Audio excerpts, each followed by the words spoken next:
างคนเฮ็ดในน้อยก็ได้หลายแต่เฮาเฮ็ดสิตายสุดท้ายยังขาดเคินสู้งานหนักทุกวันบ่มานเงิน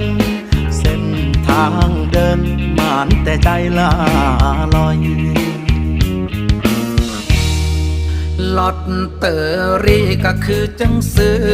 ทุกงวดงานบุญงานบวชกินทานกับไปซอยศาสตร์ก่อนเฮ็ดบาปยังไว้น้อคอย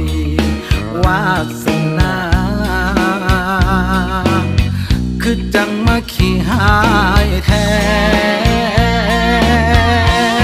ให้คิดสาว่าเจ้านายเฮาคือกรรมเก่าให้คิดสาว่ามาใส่หนี้เขาซาดนี้ท่องคำว่าทนในทุกนาทีเอามาเป็นยากันความแพ้สู้เข้าไปถ้าเฮายังหายใจอยู่สู้ให้พันหูว่าเฮานั้นเป็น